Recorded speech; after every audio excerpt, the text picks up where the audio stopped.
This week on Act Out, as the world rightfully demands no sanctions, no coup, and no war in Venezuela, another crime scene rife with U.S. fingerprints demands our attention.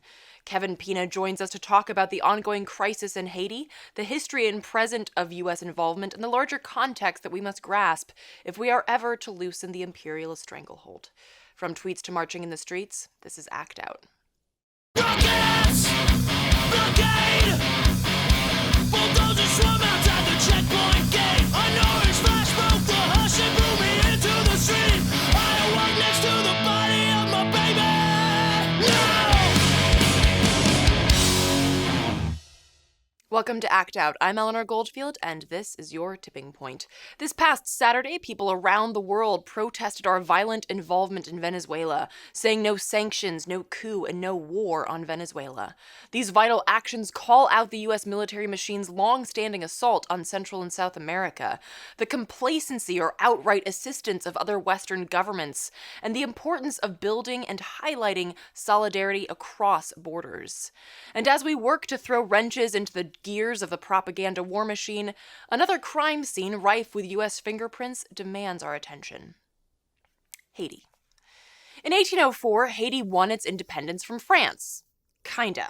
And I know what you're thinking, Eleanor, that is way old news. What does that have to do with today? Well, first off, it's actually new old news. So back in 1804, France forced Haiti to agree to pay $21 billion for the theft of enslaved Africans and others. It took Haiti till 1947 to pay off this odious debt. France has never apologized for it, nor has Citibank, which made billions off the payments. Neither France nor Citibank has considered repaying the inhumane plunder. Again, why am I bringing this up? Well, because without understanding the past, we cannot understand the present nor hope to shape the future. Haiti is one of the poorest countries in Latin America, and that's thanks in no small part to the continuous economic and political oppression meted out by countries like the US, Canada, and France. Colonialism never died, it just put on a suit and tie. Take, for example, the fact that thanks to U.S. sanctions, Venezuela hasn't been able to provide subsidized fuel to Haiti. The solidarity economics that shaped Petrocaribe, the agreement between Venezuela and Caribbean nations for low-cost fuel, was falling apart. On top of this, Haiti's elite had stolen Petrocaribe funds meant to ease the economic burden for Haitians. In the face of this, the IMF stepped in and offered $96 million in loans if Haiti cut the crucial fuel subsidy, demanding that the Haitian people pay a higher fuel cost while ignoring the rich elite and the banks that embezzled fuel funds from those very same people. Meanwhile, Haiti was forced to find fuel elsewhere, and U.S. companies were glad to answer the call, as long as the price was right. U.S. company Novum Energy, for instance, kept ships sitting in Port-au-Prince harbor, waiting for the cash-strapped Haitian government to pay up before unloading 164,000 barrels of petrol and 205,000 barrels of kerosene. There is no solidarity pricing here. In fact, Haiti has to pay $20,000 per day to each ship that's sitting in the harbor as a penalty. And then people wonder why Haitians are protesting. Yet, as Kevin Pina will point out, they've never actually stopped protesting. We just haven't been paying attention. Last week, I sat down with Kevin to talk about the situation in Haiti and the context which Americans so often fail to grasp. Yet it is this context that we must grasp, for it is our stranglehold on these countries that perpetuates extreme oppression and human rights violations. Haiti may have gained their independence in 1804, but we have never let them be free. Here to dive into that more is Kevin Pina, CNN producer of Flashpoints on Pacifica Radio and documentary filmmaker, producer of 2 films on Haiti, Harvest of Hope and We Must Kill the Bandits. Take a look. What we're seeing is the reality of a client government, basically, a U.S.-backed client government, which, of course, explains why you don't see the amount of attention being given to the protests in Haiti versus, of course, what we see going on in Venezuela. There's now a preoccupation of the U.S. media who, I guess, unsurprisingly, are falling all over themselves to say that Venezuela is so important and the aid convoy that the U.S. is pushing in Venezuela. And we're seeing tremendous amounts of press coverage, but Haiti's protests, which have been going on interminably, are given very little press coverage. And the answer is quite simple. One is a client state of the U.S., and the other one is one that's targeted for regime change by the U.S. government. The economic situation in Haiti continues to deteriorate. Inflation has been incredibly hard on the average person inside of that country. And already, a country where already the disparity between the rich and the poor is such a wide gap. It's very hard for, I think, people in this country to understand just how wide that gap is when you literally got 2% of the population controlling over 80% of the wealth of that country. It means that these are not capitalists. The elite, the oligarchy in Haiti, are not involved in creating business, real business. What they're involved in is maintaining their monopoly. Their monopolies are primarily on food substances, on food like rice and beans that every Haitian works for, needs to buy for sustenance, basic sustenance and survival. These few families control the importation of rice and beans. At the same time, they've worked hand in hand with organizations through USAID and other non-governmental organizations to destroy Haiti's local production, agricultural production, making Haiti more dependent. So what it means is these monopolies have a captive market of 11 million people. And it's not free market capitalism. They're not, the U.S. uses this term, the private sector. The truth is this is the predatory sector. And at the same time, they're the ones who pull the strings behind every government that has come to power since the coup of 2004. It's their money that's tilted the scales. It's their money that has bought politicians.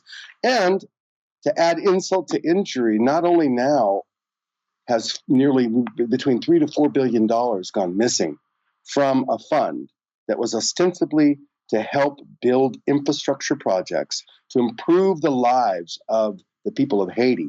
Not only has that money gone missing, but they're going to have to pay it back. A poor people already being saddled with a predatory elite, now being saddled with a debt from Venezuela that is not their own. That is really, it's the elite and it's this government, the PHTK government, which, by the way, really owes its history and its existence to the United States. There's no way that government could have come to power if it had not been for the direct intervention of then Secretary of State Hillary Rodham Clinton in the 2010 elections. And of course, you probably heard that there were massive demonstrations in 2015 around the election fraud that brought the current president, Jovenel Moïse, to office. So we're talking about a kleptocracy, which is enforced and brought to power by a convergence of U.S. might and their allies in the local elite in order to maintain the status quo, which means there can be no real change in Haiti. Because real change in Haiti means an uprooting of an unjust system, and that's not pretty, and that's what we've been seeing in the streets. And you mentioned, of course, U.S. involvement, and your films have your films have talked about that. And last week there was also another glaring example of U.S. involvement when a group of Americans with military backgrounds were arrested carrying heavy weaponry and surveillance drones. Talk about that sort of. Talk about how this connects to the larger issue of U.S. involvement and this more seemingly overt display of U.S. involvement. Well, if you go back to November the 18th, there were massive protests, anti-corruption, anti-government protests throughout the country. But in the capital, there was this new phenomenon that occurred, and that was these pickup trucks with 50 caliber machine guns mounted to the back of them made their first appearance on the streets of Port-au-Prince. And what we noticed was these were not Haitians. They were not manned by Haitians. And we were seeing selfies that were being taken, that were being put on WhatsApp channels by some of what can only be described as foreign mercenaries. And it was clear they were flying the banner of the Presidential Guard, meaning there's a special security force that is attached specifically for the security of the presidency. It's called the USGPN.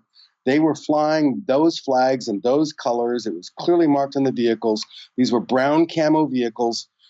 We had never seen military garb. I don't know how to describe it. I guess it's called a ghillie suit. It's a camouflage suit that it looks like you're clothed in brown foliage, basically. And it looked ridiculous.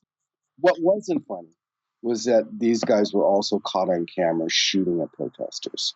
There were several protesters who were not only openly gunned down by these people who were not speaking Creole, who were not speaking French, who were identified by people who got close enough to see them and to hear them speak as foreigners. We immediately, and the opposition in Haiti began to immediately identify them as foreign mercenaries. What became clear, what began to emerge, was that the presidency of Haiti had used the ill-gotten gain from the Petrocaribe funds that they absconded with to pay foreign mercenaries to now act as the private security for the PHTK president in Haiti, Jovenel Moïse. That was the picture that emerged. So now you fast forward to last week, and you see that 8 people were arrested, 5 of them U.S. citizens, all of them with military backgrounds, by the way. One of them worked with a security firm, K-17. Another one was Kent Croker. He has a company called Croker Partnerships. All of them were former Navy SEALs or former Special Forces. And they were caught, ostensibly what we're told is that they didn't have license plates on their cars, that they were stopped by the Haitian police, that they were acting cagey, and that the Haitian police then searched their vehicles and found a large cache of automatic weapons, of communications equipment, satellite phones, and as you said, drones, remote-controlled drones, and several sets of license plates. They didn't have license plates on their cars, apparently, which is why they were stopped, but they had several sets of license plates inside of the back of the vehicle, which apparently means that they were changing license plates as they were traveling through Haiti or through Port-au-Prince in the capital. Immediately, it was kind of almost Keystone Cops. The police didn't quite know what they had, or they seemed to be a little bit surprised. There's a lot of speculation why they stopped them. I won't get into that because I think it's tangential. But the point is that initially they didn't really know what they had and who they had. But these guys said as soon as they were brought into the police station, we are working for the government. That was what they claimed to the police. We are working for your government. Our boss will call your boss. Well, apparently they did, because then 3 PHTK officials, high-level officials with the PHT government close to the current president, Jovenel Moïse, tried to get them released unsuccessfully. The police now, at this point, the press had gotten involved. There's an issue of pride, I suppose, even though we know that, and I could go into details of why I can prove this, and historically why we know that the CIA has recruited from within the ranks of the Haitian police force historically, and that we assume that they're continuing to do that today. Still, there appeared to be some level of pride and independence among these police officers. They didn't want to be embarrassed by doing the wrong thing, so they held them. Thank goodness they held them, because as they held them longer, more began to unravel about their identities. And their story changed 3 times. One minute it was, we are working for the government. By the way, when they said that, they didn't say which government they were working for, but they refused to answer which government. 3 PHTK officials try to release them. And then their story changes. They say, no, we're actually here. We're working for the bank for the Bank for the Republic of Haiti. We're doing a special security assignment for them. Then what happens? The director of the Bank for the Republic of Haiti hears this statement in the Haitian press and immediately calls the press and gets on the phone and says, I've never heard of these guys. We didn't hire them. So now the police are really confused. And then their answer changes a 3rd time. Now they claim that they were hired by a businessman who is closely associated with the president, Jovenel Moïse. So the stories changed 3 times exactly what they were doing there. And I think the most important part of this is that ultimately the U.S. Embassy intervened on their behalf. The U.S. Embassy got involved, when you're the president of Haiti historically, when the U.S. Embassy calls and says jump, as the old adage goes, you ask how high. And so how high it was that U.S. Embassy officials ended up, they never went to court. They were supposed to be in court the same day they were supposed to appear before a Haitian judge to explain who they are and what they were doing. The U.S. Embassy escorts them to an American Airlines flight and out of the country, wheels up. Bye-bye, no questions asked. Now, the government prosecutor in Haiti said that his understanding was that they were going to be charged in the U.S. It never happened. Instead, what we're hearing now is upon arrival, they were debriefed by the Federal Bureau of Investigation. Sounds about right. Would you say that sounds about right, given the history of U.S. involvement in Haiti? Absolutely. And being somebody who's been arrested twice in Haiti, and knowing what I had to go through with the U.S. Embassy, but being on a side that they were not necessarily sympathetic to, I can tell you that it's a big deal to get the commissaire du gouvernement, which is the government prosecutor, to sign that release to allow an American citizen who's being charged with a crime in Haiti to get them released into their hands. In this case, it was like a hot knife through butter. Those gentlemen were flown out so quickly before a single question could be asked before an official judicial presence inside of Haiti. Case closed. Don't ask questions. So based on your history with Haiti, what do you think their specific role was down there? I can only speculate, but given the events of November the 18th, I have to say that the best possible explanation, the most plausible explanation to me, is that they were part of the mercenaries who've been acting as part of the USGPN, or the Presidential Security Forces, that we saw roll out on November the 18th and have made appearances several times since. One can only hope that given this incident that we won't see that again, and that the Haitian police will have to once again not hide behind saying that they're doing the right thing. Because you got to remember, the Haitian police are already doing a bang-up job on their own, shooting protesters in the streets with live ammunition. Right? Let's have no illusion that these are the good guys either when it comes to carrying out the policies of this government and protesters who are demanding that the president resign because of this scandal, which has left Haiti just immeasurably poorer. Yet again, I mean, can you imagine a country that has fought so hard for its dignity, and money that is meant to at least make it somewhat better by building better sewage systems, and yet just a month ago when it rained in Port-au-Prince, it was a deluge of garbage coming through towns in a flood. Nobody deserves to live like that. And they shouldn't have to when $3 to $4 billion goes missing that was supposed to be spent on them to make their quality of life better. So that's why they're in the streets, you've got to understand. That and a lack of opportunity, again, because of the monopoly of the predatory elite. There's no future. People only risk their lives in protests like that when they have no choice, when they feel there is no future available to them. And that's how desperate people are feeling under this current government. And as you noted in your, in your documentaries, this goes back to Aristide, and of course, even before then, when there was very overt American meddling there, Marines actually showing up to literally physically remove Aristide. And I wanted to talk about this too, because it's not just, the Haitians have few friends, it seems, because also in the documentary, We Must Kill the Bandits, there's a lot of focus also on the UN and the role of the UN in perpetuating oppression in Haiti. Talk about that aspect of it as well. Well, since the UN came in the summer of 2004, remember that when Aristide was forced out, the country was then controlled by a triumvirate of the French, the Canadians, and the U.S., with really the U.S. Marines leading on the ground. But there were Canadian Special Forces and French Foreign Legion that had landed even before Aristide had been taken out. Of course, we also know that the big lie that they put out, which was that this was a popular mass movement that forced Aristide out, well, we now know that it was Guy Philippe, who was a former colonel, who was U.S. trained, School of the Americas, part of what were called the Ecuador group, that were given special privileges by the United States military, flown to Ecuador and trained, that Guy Philippe, who is now a convicted drug trafficker and money launderer, spending 9 years in a U.S. penitentiary in the United States, was the leader of that coup. This was a military coup led by a drug trafficker. So we can dispel all of the propaganda that we heard that told us differently during that period. But the important thing is that when the UN took over in June of 2004,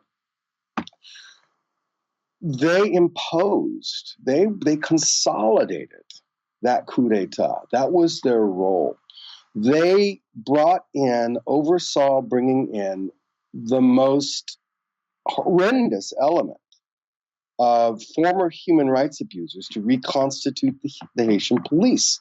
There was no human rights vetting when they reconstituted the Haitian police, because any officer who was part of the force that had any sympathy or actually did their job when Aristide was in office was purged.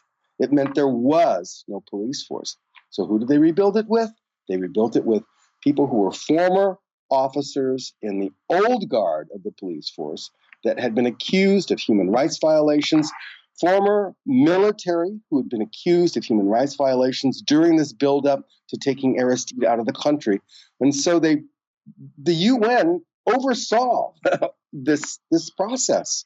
At the same time, they claimed they were overseeing rebuilding the judiciary, when Haiti's prisons were just filled with people who had never seen a judge. Some people 4 or 5 years in jail, never being charged officially with a crime or seeing a judge.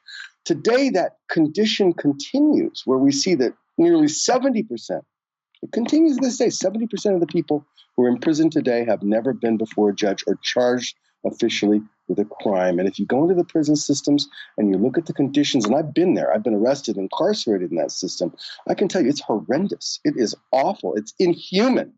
It is a violation of human rights, the condition of the jails in Haiti today. And the United Nations is directly responsible, because they're the ones who said that it was their mandate to rebuild the judicial system, to rebuild the Haitian police. And by the way, there's specific governments who did that on behalf of the UN. I got to name Canada. Canada is responsible for creating a mess in that country by virtue of the police force that they helped to rebuild, and by virtue of the judicial system and the prison system. They played a key role in that. But overall, this was overseen by the United Nations. Now, in July of 2005, the United Nations was accused of committing a massacre in Cité Soleil by the population. Our reporters, our journalists covered it, the aftermath. It was just horrendous. We're talking about civilians, 23 civilians felled by headshots, single high-powered sniper shots to the head, including 2-year-olds and 4-year-old kids in the arms of their mothers. Documented. The United Nations general who oversaw that mission was Heleno Ribera. Heleno Ribera today is the defense minister for the Bolsonaro government in Brazil. That should tell you who these people are, right? Heleno Ribera was there to wipe out any opposition to the US-backed, UN-backed government that they brought in to impose upon the Haitian people after the 2004 coup. Their job was to wipe out that movement of resistance and to consolidate the power and control of the elite and the government that they worked hand in hand with to build in the aftermath of that 2004 coup. So you mentioned, of course, Brazil. What has, if there has been, what has been the response from other Latin American countries regarding what's currently going on in Haiti? I know it's a mess with things going on in Venezuela, and I mean, there's not a lot of rest there. But has there been a response from other countries? Well, let's face it, the United States has always used the Organization of American States as a handmaiden in the region for U.S. foreign policy. And it's no different today. This government has gotten its reward to get a quid pro quo that it will be backed to stay in power for turning its back on the legitimate presidency of Maduro in Venezuela. It's very clear that a quid pro quo was given. It's the only way to explain the U.S. turning a blind eye to the level of killing, to U.S. mercenaries being caught red hand on the ground. Right now, Haiti is finding itself being slapped on the back by all those other governments that the U.S. has bought, has cajoled, to join the coalition against Venezuela, to attack the PSUV and the policies of Nicolas Maduro. They are part of that crowd now. So the dynamic has changed, whereas the PHTK used to play this game of we are still progressive because we still have our photo opportunities with Nicolas Maduro. We still, give words of praise to the legitimate government of Venezuela. All that's changed now. It's a new game. This government has come out clearly on the side of the United States. The United States has come out clearly to protect it against accusations of human rights abuses that are being committed by the Haitian police and accusations of the use by the president of foreign mercenaries to quell popular unrest in the country. For more on Haiti, follow Kevin's organization, Haiti Information Project, on Twitter at HaitiInfoProj, and visit them online at HaitiInformationProject.net. Kevin also recommended Haiti Emergency Relief Fund, an organization that works directly with people on the ground via solidarity assistance as opposed to in a remote, detached NGO capacity. You can find them and donate online via HaitiEmergencyRelief.org. For more sites that Kevin suggested, please check out that last slide and the show description, as always. Let's be discerning consumers of media. Chances are, if you see it on corporate media, it's bullshit. Dig deeper. And with that, we'll wrap this week's Dose of Dissent. Thank you so much for watching. Please spread and share this with all of your friends, foes, and people that you don't know. For interim updates and all that information, make sure that you sign up for our newsletter at the address below. It's the best way to stay in touch, pending more censorship. To those who have donated to keep this show going, thank you so much, and please do keep spreading the word to ensure our ability to keep acting out.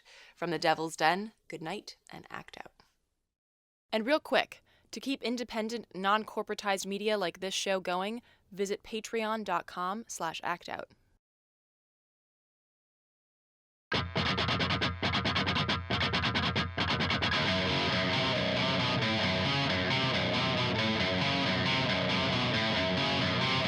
can hear the boots are stomping. Come on, boys, let's get some rocks to throw. I can't stand to hear my father cry anymore. Time we left for nothing, motherfuckers dead in the road. We've been backing up inch by inch, we got nowhere else to go.